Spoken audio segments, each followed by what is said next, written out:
BIMB Investment sasar saiz dana makmur MyWakaf akan dilanggan mencecah RM50 juta menjelang akhir 2021. Tambah BIMB Investment, setakat Mac 2021, dana yang mula diperkenalkan pada 12 November 2020 itu berjaya mengumpulkan RM11 juta. MWF merupakan dana unit amanah wakaf pertama mengikut rangka kerja dana wakaf ditetapkan Suruhanjaya Security Malaysia. Sebelum ini, Perdana Menteri jelaskan aktiviti pembudayaan dan sosialisasi wakaf perlu diperhebat untuk wujudkan masyarakat celik wakaf. Tambahnya, pelan induk wakaf nasional juga bakal diwujudkan, dan kita akan bincang berkenaan dana makmur MyWakaf bersama Ketua Pegawai Eksekutif BIMB Investment Najmuddin Muhammad Lutfi. Najmuddin, pertama sekali, dana makmur MyWakaf MWF adalah satu dana mampan yang juga bertanggungjawab di bawah garis panduan SC. Apa maksud dana pelaburan mampan ini dan juga ke manakah dana ini akan disalurkan? Okey, firstly terima kasih kerana menjemput saya di rancangan Niaga Wani ini. Dana makmur MyWakaf ni kita lancar dalam bulan Mac tahun ini. So maksud mampan tu is actually lestari, you can also call it bertanggungjawab lah. Ya. So dana makmur MyWakaf ni bukan sahaja dana yang mewakafkan 50% daripada keuntungannya ataupun di investment returns, tapi ia adalah juga dana yang bertanggungjawab responsible investing. Ya, maksudnya dana ini securities ya, ataupun instrumen di dalam dana ini adalah selain daripada syariah, ia juga berlandaskan ESG. Ya.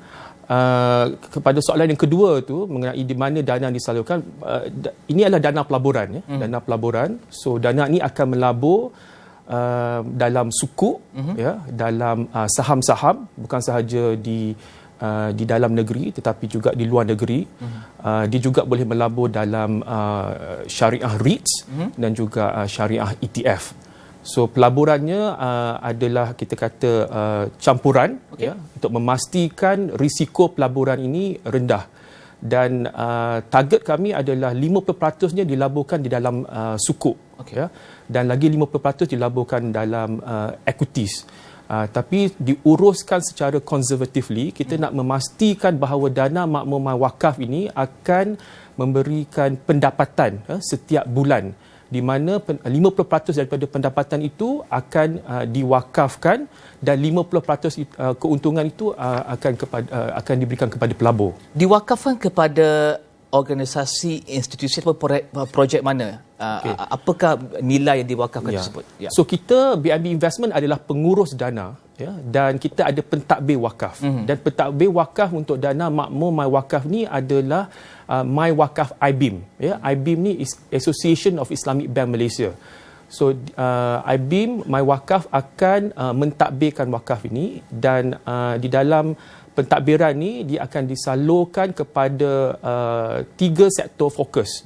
Satu pendidikan, satu kesihatan, dan ketiga project related to pemakasaan community. Ya, contoh-contohnya adalah seperti hospital, dialysis center. Ya, even juga ada projek yang untuk membuat bot-bot untuk nelayan. Ya. Ada juga untuk projek untuk membuat center untuk mualaf ya. Ini adalah hasil daripada duit-duit wakaf lah ya. Dan apa bezanya dana ini dan juga projek-projek wakaf yang disalurkan hasil dana ini berbanding dengan projek wakaf lain di luar sana? Apa bezanya? So firstly, dana ni adalah dana pelaburan ya, dan wakaf ni diambil daripada keuntungan pelaburan tu. 50% daripada keuntungan tu yang kita jangka setiap bulan. Maksudnya ini adalah wakaf tunai. Ya, wakaf tunai. So itulah perbezaannya yang ketara ya. Dan bila wakaf tunai ni, maksudnya macam yang saya sebutkan tadi, wakaf tunai ini akan disalurkan kepada sektor-sektor pendidikan, kesihatan dan juga komuniti. So dia punya skop tu amat luas ya. Maksudnya orang ramai sekarang ni ya, boleh berwakaf ya secara mudah melalui dana makmur MyWakaf ni, Kerana kita tak perlu ada harta atau ada rumah atau ada bangunan dan sebagainya. Dengan cara wakaf tunai ni kita boleh berwakaf dalam pelbagai sektor. Contohnya lah macam hospital ataupun dialysis center ataupun pusat mualaf tu, kita punya 50% keuntungan tu disalurkan situ. Maksudnya kita dah ada exposure, pendedahan kepada wakaf-wakaf ini. Dan tujuannya selain daripada pelaburan adalah untuk menambahkan pahala kita, kan, so pahala yang berpanjangan, ya.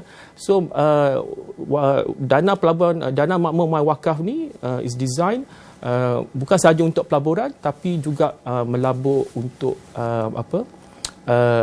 selepas kita meninggal dunia lah. Tapi ada tak dia punya tarikannya kepada pelabur di luar sana? Kerana jika saya ingin melabur, tentunya hasil tersebut saya ingin dapati kepada diri saya sendiri dan kemudian saya fikirkanlah apa yang saya ingin buat dengan hasil tersebut, kerana pelaburan adalah untuk menambah nilai kepada kekayaan ataupun dana yang sedia ada. Tetapi dia ada sedikit suntikan moral di sini. Dia ada sedikit paksaan jika bolehnya dengan secara starternya untuk 50% kita pergi kepada wakaf, 50% pelabur akan ambil. Bagaimana respon pelabur kepada model ini? Kita dah buat one or two road shows, face to face client event, ya.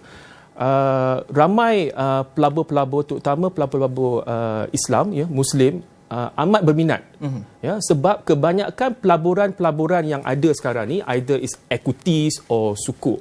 So sekarang ni dengan dana makmur my wakaf ni, dengan wakaf, kita boleh sebagai seorang Muslim, kita boleh ada portfolio pelaburan yang more comprehensive.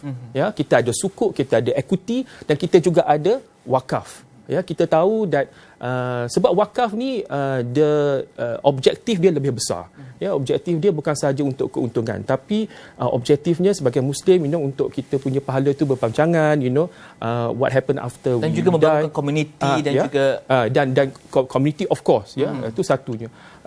And on top of that, the fund is also dana ESG.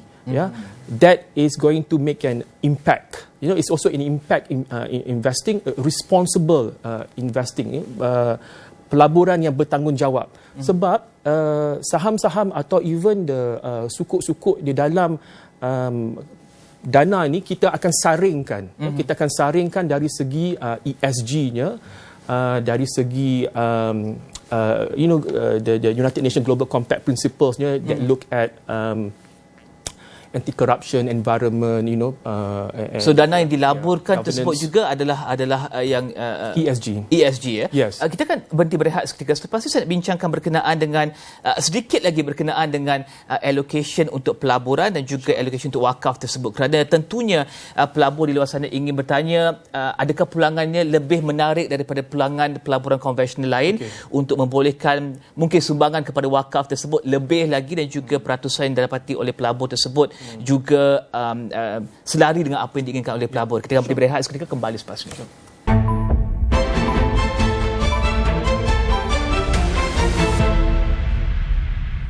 Bertemu kembali, kita membincangkan berkenaan dengan dana makmur my wakaf bersama dengan Ketua Pegawai Eksekutif BIMB Investment Najmuddin Mohamad Lutfi. Seterusnya kita membincangkan berkenaan dengan, masih lagi menyentuh tentang perkara tersebut, ya, kerana kita ingin tahu pulangan untuk pelabur tentunya harus menarik juga untuk mereka tertarik untuk melabur dalam dana my wakaf. Dalam masa yang sama, kerana ada 50% daripada jumlah tersebut yang akan pergi ke wakaf tersebut. Bagaimana pulangannya? Saya tahu anda tidak boleh menyatakan berkenaan dengan jumlah peratusan pulangan, tetapi adakah ia menarik berbanding dengan apa produk konvensional yang ada di luar sana, atau bagaimana? So sebagaimana yang kita tahu sekarang ni, kita dalam environment where interest rate is very low, fixed deposit rate is very low. So obviously untuk dana ni kita target better return than fixed deposit. Kita punya jangkaan dan target kita adalah 5% setahun, ya. Dan yang paling utamanya untuk dana ni adalah untuk make sure yang setiap bulan kita jana memberikan keuntungan dan pendapatan untuk pelabur dan juga untuk wakaf. Ya, so maksud itu yang paling utamanya, supaya kita make sure setiap bulan ya kita ada aliran pendapatan untuk wakaf-wakaf projek ni. Ya, contohnya setiap bulan kita akan announce atau umumkan pengagihan pendapatan tu. Ya, pengagihan pendapatan tu, so 50% akan pergi kepada pelabur, 50% lagi akan pergi kepada pentadbir wakaf. Ya, My Wakaf IBIN, dan di mana duit itu akan nanti disalurkan kepada projek-projek wakaf di seluruh negara. Okey. Dan maaf, teruskan. So lagi satu mengenai orang kata disclosure tu, pelabur dia akan mendapat laporan wakaf ni 2 kali setahun. Interim dan annual. Ya. Interim dan annual. So maksudnya kita sebagai pelabur, bukan dia ada 2 statement ya, ada 2 report. Satu is your mengenai your keuntungan pendapatan, dan lagi satu is the wakaf report. So the pelabur akan tahu di mana duit-duit ini disalurkan untuk wakaf. So mereka boleh dengan izinnya keep track of their sumbangan kepada wakaf-wakaf ini. So dia akan tahu kat mana duit tu pergi. Okey. Dalam dunia pasca pandemik ini tentunya isu ketidaksamaan juga menjadi tumpuan utama. Adakah nilai mewakaf, nilai membantu komuniti, nilai membantu pendidikan, institusi kesihatan ini akan menarik orang ramai untuk melabur, dan juga apakah sasaran profil pelabur tersebut? Adakah orang muda yang lebih tahu dan juga lebih inginkan pelaburan yang bernilai murni, bernilai baik di luar sana? So nilai-nilai lestari, ESG, responsible investing, pelaburan bertanggungjawab ni dah menjadi orang kata mainstream, ya. I mean, if you can see how big is the SRI market ni, responsible investing ni. 2016 the size globally was just about 6 trillion. Ya, sekarang ni the latest figures is already 100 trillion dollars globally. So kesedaran dan the importance of responsible investing, ataupun pelaburan lestari ni memang dah jadi mainstream, di mana pelabur-pelabur memang mahu pelaburan yang ada bukan saja keuntungan tapi impact kepada planet, impact kepada community, impact kepada persekitaran, seperti sukuk yang diumumkan kerajaan. Yes, I mean very timely, the ESG sukuk that the government just announced kan. So untuk dana makmur mawakaf ni, the unique thing is about this dana, kelebihannya bukan saja is syariah tapi is also ESG. It's a combination, and on top of that is wakaf. So wakaf tu another form of social finance. Portfolio yang kita saringkan tu make sure that is also ESG compliant. Maksudnya kita akan melabur kepada syarikat-syarikat yang mempunyai ketulusan tadbir yang tinggi, the governance are strong, and then also on the climate change issues, on the human rights issues, on the labor right issues, semua tu disaring menggunakan teknologi data terkini called Arabesque S-Ray. So kita akan dapat data ESG ni on a daily basis, and that is also integrated dalam kita punya investment process. That is just on the securities. Sasaran 50 juta take up tersebut menjelang akhir tahun ini, apa respons setakat ini? Saya tahu March adalah sekitar 11 juta ringgit. Setakat ini adakah meningkat dengan baik? Ya, kita ada peningkatan daripada 11 juta tu. So sekarang ni kita banyak melakukan webinar, melakukan very small client event, so we are creating awareness. So for today, macam for example dengan rancangan Awani hari ini, untuk memperkenalkan dana wakaf ni, sebab masih ramai yang tidak tahu mengenai dana makmur my wakaf ni. Okey. Nak tahu bagaimana untuk membuat pelaburan tersebut dan berapakah jumlah minimum? Saya tahu ia dilakukan menerusi aplikasi Robo Advisor Best. Namanya begitu senang dan juga begitu meyakinkan di luar sana. Jadi berapakah pelaburan awal dan juga bagaimanakah pelabur boleh buat pelaburan mereka, dan juga saya tahu ia dalam pelbagai mata wang. So dana makmur wakaf ni dilancarkan dengan 3 mata wang, ringgit, US dollar dan Aussie dollar, because ada pelabur-pelabur sana dia ada duit dalam Aussie, ada duit dalam US dollars, ya. Dan juga sebab dia pelaburan, mungkin kita ada anak di Australia ataupun anak di hedge the position against, so dia boleh place in that currency. Dan juga untuk menarik pelabur-pelabur luar, ya, yang berada di sini, yang boleh melabur dalam currency ini. So kita ada there are two ways macam mana pelabur boleh melabur di dalam dana makmur wakaf. Ya, contohnya mereka boleh pergi di mana-mana cawangan bank Islam. Ada 145 bank Islam punya cawangan di seluruh negara, ya. Kita juga ada perunding-perunding pelaburan, ya, BNB Investment. Kita ada 100 lebih, ya, perunding-perunding pelaburan di mana mereka boleh berjumpa dengan penasihat-penasihat kewangan ni di bank-bank Islam ataupun melalui BNB Investment untuk mendapatkan nasihat khidmat pelaburan untuk dana makmur my wakaf ni. Kita juga ada apps, ya. Itu paling menarik.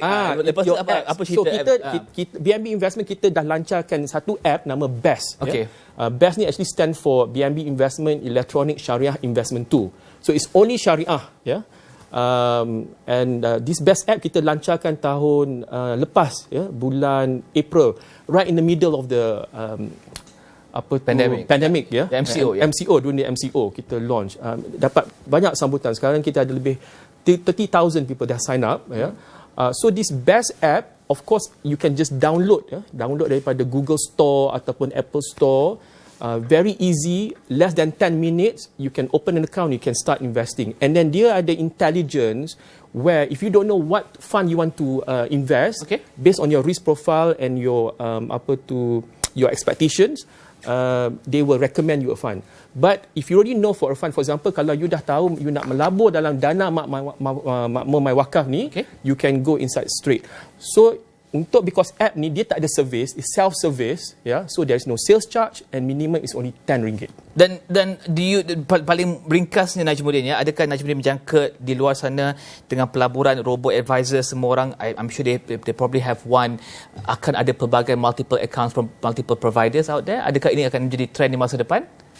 I mean digital platform ni is a trend. Tanpa cost, tanpa charge. Yeah, tanpa charge, because there's no charge because it's self-service. Yeah, self-service. So bila you mendapatkan nasihat keuangan, nasihat pelaburan, of course there is a service charge. But of course if you do it yourself, through an app, with any app, there's no service charge. Terima kasih Najmuddin Mohamed Lutfi, Ketua Pegawai Eksekutif BIMB Investment, membincangkan berkenaan dengan dana makmur my wakaf bersama dengan sekali lagi Ketua Pegawai Eksekutif BIMB Investment Najmuddin Mohamed Lutfi. Dan kita akan berhenti di sini. Saya Rizal Zulkafli, teruskan bersama kami di Astro Awani untuk perkembangan dalam dan juga luar negara. Salam hormat.